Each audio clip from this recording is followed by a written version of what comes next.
성도님들 잘 다녀왔습니다. 너무 개인적으로도 너무 유익한 시간이었고 또 그렇습니다. 기도해 주시고 또 후원해 주신 분들 감사합니다. 정말 감사드리고요. 또 이걸 기반으로 또 더 열심히 하도록 하겠습니다.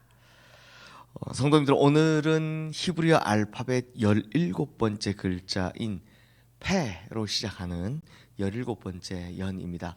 그리고 이 연의 주제는 주님의 말씀의 문을 열면 과연 어떤 일이 벌어질까 하는 겁니다. 성도님들, 우리는 매일같이 새로운 문 앞에 서게 됩니다. 그리고 그 새로운 문이 딱 한 가지만 있으면 참 좋겠는데 한 가지가 있는 게 아니라 여러 가지가 있습니다. 그렇게 여러 가지 문들이 우리 앞에 딱 있고 또 우리는 그 문 가운데 한 가지 혹은 몇 가지의 문을 선택해서 열고 들어가야 합니다. 단 이 문을 열면 참 신기하게도 다른 문으로 들어가기는 어렵습니다. 그리고 이 문에 대한 그 문을 열고 들어간 책임을 스스로가 져야 합니다. 예를 들면 배우자를 선택할 때 한 번 그 문을 열고 들어가면 다른 문을 열 수가 없습니다. 학생에게는 전공이 그렇고 또 직장인에게는 회사를 선택할 때가 그렇습니다. 물론 중간에 선택을 바꿀 수 있죠, 요즘은. 그러나 중요한 것은 그때그때의 선택에 따라 그 책임을 오롯이 내가 다 져야 한다는 겁니다. 우리 인생도 확확 달라진다는 겁니다. 그래서 보면 어떤 사람은 문을 한번 잘 열어서 성공 가도를 쭉쭉 달리는 사람이 있고, 또 반면 어떤 사람은 문을 한번 잘못 열어서 인생이 정말 힘들어지는 그런 선택을 하는 사람들도 있습니다. 하지만 성도님들, 성공 가도를 달리는 인생이라 할지라도 하나님 말씀의 문을 열지 못하면 그 인생은 절대 성공한 인생이라 할 수가 없습니다. 그래서 오늘 본문의 이 시인은 우리 인생이 열어야 할 문은 하나님 말씀의 문이며, 하나님의 말씀의 문을 열면 우리 인생에 어떤 일이 일어나는지를 분명히 보여주고 있는데요. 먼저 130절 말씀 우리 함께 읽어보겠습니다. 주의 말씀을 열면 빛이 비치어 우둔한 사람들을 깨닫게 하나이다.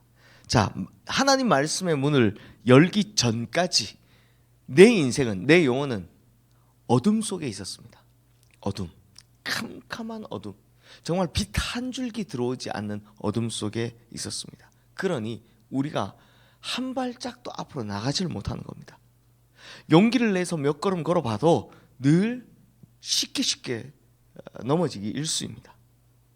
빛이 없으니까 어떤 길을 선택하고 어떤 길을 제대로 걸어가고 이 자체가 안 되는 겁니다. 즉 하나님의 말씀의 문을 열기 전까지 우리 영혼의 상태는 이런 캄캄한 어둠 속에서 뭘 어떻게 하지도 못하는 영혼이었다라는 거, 인생이었다라는 겁니다. 특히 어둠 가운데 있기 때문에 성도님들, 이거 참 중요한데요. 얼룩이 묻어도 알 수 있습니까, 없습니까? 모릅니다. 깜깜하니까. 그래서 우리 몸이 오물을 뒤집어 쓴 것처럼 계속해서 죄악을 묻히고 살아가고 있는데도 불구하고 모르는 겁니다. 죄로 인해 추악하고 더러운 삶을 사는데 빛이 없으니까 지금 내 상태가 어떤지를 모르더라라는 겁니다. 이것이 빛이 비치기 전까지의 우리의 모습이었습니다. 하지만 하나님 말씀의 문을 쫙 열면 이제 우리 인생의 빛이 쏟아져 들어오는 겁니다. 마치 방에 불을 탁 켜는 순간 성도님들, 어둠이 남아있는 데서 빛이 서서히 들어옵니까? 아니면 탁 켜면 어둠이 싹 사라집니까? 키면 어둠이 싹 사라지죠. 마찬가지로 하나님의 빛이 딱 들어온 순간 내 인생의 어둠은 그냥 서서히, 물론 이게 아니라 순식간에 없어지는 겁니다.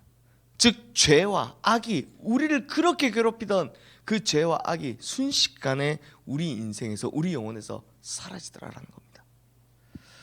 성도님들, 하나님께서 천지를 창조하실 때 왜 제일 첫날 뭐 만드셨습니까? 빛을 만드셨죠. 왜 제일 첫날 빛을 만드셨냐 하면 성경의 처음 시작이 뭡니까? 이 세상이 혼돈과 공허의 세상이라고 하지 않습니까? 혼돈과 공허의 세상을 일시에 똑바로 세우는 겁니다. 코스모스, 질서로 만드는 것처럼 우리 인생도요, 하나님 말씀의 문을 탁 열면 제일 먼저 빛과 함께 내 인생이 새롭게 싹 정리되는 겁니다.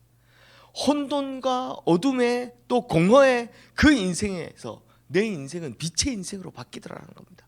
죄악 속에, 어둠 속에 정말 살아가던 내 인생이 그 모든 것이 싹 다 사라지는 것들을 경험하게 되더라는 겁니다. 왜냐? 하나님 말씀의 문을 열면 제일 먼저 깨닫게 되는 게 뭡니까? 무엇이 죄이고 무엇이 악인지를 깨닫게 됩니다.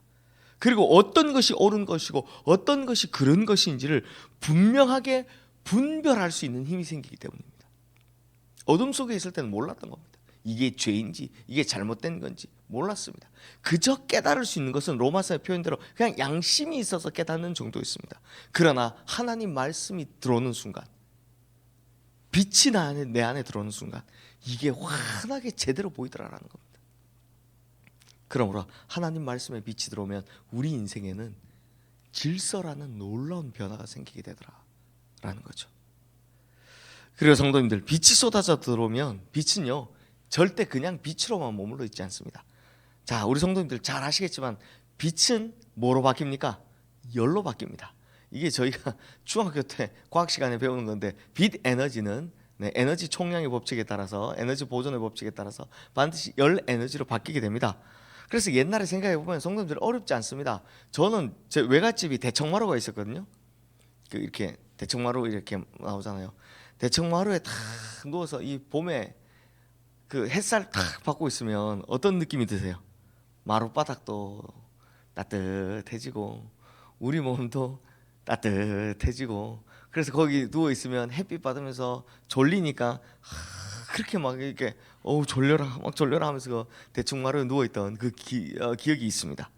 마찬가지입니다. 하나님 말씀의 빛이 우리 인생에 들어오면 어떻게 됩니까? 이제 환해지는 것 다음으로 차가웠던 얼어있던 내 영혼이 점점 따뜻해지기 시작하는 겁니다. 그러니 따뜻한 온기가 감도는 사람이 되는 겁니다. 내 인생이 점점 따뜻한 사람으로 바뀌는 겁니다. 그러니 하나님 말씀 들어오기 전에는 정말 찔러도 피 한 방울 안 나는 사람이었다면, 그래서 다른 사람을 위해서 뭔가 내가 베푼다라는 걸 생각지도 않았던 사람이었다면, 오직 나를 위해서만 살던 사람이었다면 하나님 말씀의 빛을 받아서 내 영혼에 온기가 돌고 심장이 뜨거워지고 온 몸이 뜨거운 피가 돌면 그때는 어떻게 됩니까? 따뜻한 사람이 되는 겁니다. 남을 위해 베풀 줄 아는 사람이 되는 겁니다. 따뜻한 인생을 살게 된다라는 겁니다. 그리고요, 나만 따뜻해지는 게 그치지 않고요, 이 따뜻함이 어떻게 됩니까? 전도, 옮겨가기 시작합니다. 이제 우리 주변 사람들을 따뜻하게 만들어가는 겁니다. 그래서 그때부터는 좋은 인생이 되는 겁니다. 근데 성도님들, 이런 놀라운 변화를 경험하면 사람이요 한 번만 변하냐? 그렇지 않습니다. 왜냐? 좋은 것을 경험하고 나면 계속 그렇게 하고 싶기 때문입니다. 그래서 하나님 말씀의 문을 열어서 그 맛을 한번 본 사람은요 절대 그 맛을 잊을 수 없기 때문에 자꾸 이 말씀의 문을 열려고 한다는 겁니다. 그래서 이 시편 기자 이렇게 말씀합니다. 우리 131절 말씀 함께 읽겠습니다.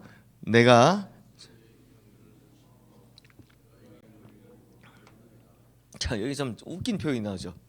주의 말씀을 사모함으로 입을 열고 헐떡였다. 자, 성도님들, 입을 열고 헐떡이다라는 표현은 약간 짐승의 모습을 표현하는데, 이 지금 시인이 뭘 보고 있는 겁니까? 굉장히 목마를 때 물 마시기 위해서 막 헐떡이면서 마시는 그 짐승의 모습을 표현한 겁니다. 마찬가지로 하나님 말씀의 맛을 본 사람은 물을 마시기에 막 헐떡이는 짐승처럼 하나님 앞에서 그 영혼의 입을 열고 말씀 좀 달라라고 간구하는 겁니다. 하나님, 오늘도 말씀해 주십시오. 내 영혼에 말씀해 주십시오. 내가 말씀을 받으니까 정말 무질서한 내 인생이 질서 있게 변하게 되고, 어둡던 내 인생에 빛이 들어오게 되고, 그 영혼마저도 따뜻하게 돼서 저도 행복하고 다른 사람들도 행복합니다. 그러니 성도님들, 저에게 계속해서 말씀해 주십시오 라고 간구하게 된다는 겁니다. 특별히 이 눈 오는 새벽에서 나오시는 우리 성도님들, 이 자리에 왜 나오셨습니까? 하나님이 좋아서 나오는 겁니다. 기도의 맛을 봤기 때문에 나오는 겁니다. 말씀의 하루에 이 말씀으로 시작하는 맛을 알기 때문에 나오는 겁니다. 그렇지 않습니까? 안 그러면 왜 나옵니까? 주무시지. 이 잠을 깨우고 이렇게 나오는 건요, 그 말씀의 맛을 알기 때문입니다. 눈 오는 날 나오는 건 말씀의 맛을 아는 거죠. 성도님들, 이렇게 하나님의 말씀이 우리 인생을 휘감으면 이런 놀라운 역사가 일어나게 된다는 겁니다. 내 인생이 송두리째 바뀐 걸 보게 된다는 겁니다. 그러니 우리 성도님들은 부디 이 세상적인 갈망에, 막 성공의 갈망에 목말라서 헐떡이는 그런 불쌍한 인생 살지 않기를 주님의 이름으로 축원합니다. 오직 하나님 말씀 안에서, 말씀 앞에서 하나님 주시는 그 많은 것들, 그 빛을, 그 따뜻함을 구하며 살아가는, 그것에 목말라 헐떡이는 인생 살아가시기를 주님의 이름으로 축원합니다. 마지막으로 하나님 말씀의 문을 열면 우리 인생은 어느덧, 참 이거 좋은데요, 견고한 반석 위에 서게 됩니다. 우리 133절 말씀 함께 읽겠습니다. 나의 발걸음을 주의 말씀에 굳게 세우시고 어떤 죄악도 나를 주관하지 못하게 하소서. 굳게 서리 어디 섭니까? 주님 주신 말씀 위에 굳게 선다. 말씀을 받기 전에 내가 서 있던 지경은 물컹물컹한 곳이었던 것 같습니다. 마치 늪에 서 있는 것처럼. 그래서 죄악이 계속해서 나를 끌어잡아 당기면 계속해서 빨려 들어가는 인생이었습니다. 그러니 그곳에는 제대로 설 수 있습니까? 제대로 서기가 힘들죠. 헤어나오질 못했습니다. 우리 요즘은 늪 구경하기 어렵지만 저도 어릴 때 늪에 빠지면 큰일 난다 이런 이야기를 많이 들었습니다. 왜? 늪에 빠지면 못 빠져나오니까, 계속해서 빨려 들어가니까. 죄악이 내 인생을 감싸고 있을 때 그랬습니다. 아무리 빠져나오려고 발버둥 쳐도 그냥 계속 딸려 들어가는 인생이었습니다. 그걸 사도 바울은 로마서 7장에서 오호라 나는 곤고한 자로다, 이 사망의 몸에서 누가 나를 건져내라 라고 이야기했던 겁니다. 하지만 하나님 말씀의 문을 열고 그 말씀을 받아먹고 이제 내가 그 말씀 위에 서게 되면 어떻게 됩니까? 어느덧 단단한 반석 위에 굳게 서게 되더라라는 겁니다. 그래서 내가 서 있는 자리가 단단해지니까 그 자리를 딛고 뛰어오를 수 있는 겁니다. 그 자리를 딛고 앞으로 나갈 수 있는 겁니다. 예전에는 그냥 늪에 사로잡혀 꼼짝도 못하던 인생이었는데 이제는 나갈 수 있고 날아오를 수 있는 인생으로 바뀌더라는 겁니다. 왜요? 하나님의 말씀 위에 굳게 서니까. 그러므로 우리 성도님들, 하나님 말씀의 문을 활짝 여시기를 주님의 이름으로 축원합니다. 그렇게 하나님의 말씀의 문을 열면 그때 일어나게 되는 그 위대한 변화들, 놀라운 변화들, 내 인생에 빛이 쏟아져 들어오고 내 인생이 따뜻해지고 그리고 내 인생이 반석 위에 굳게 서는 이 놀라운 변화들이 우리 성도님들의 인생에 차고 넘치게 되시기를 주님의 이름으로 축원합니다. 이 시간 오늘 주신 말씀 기억하며 우리 함께 기도하겠습니다.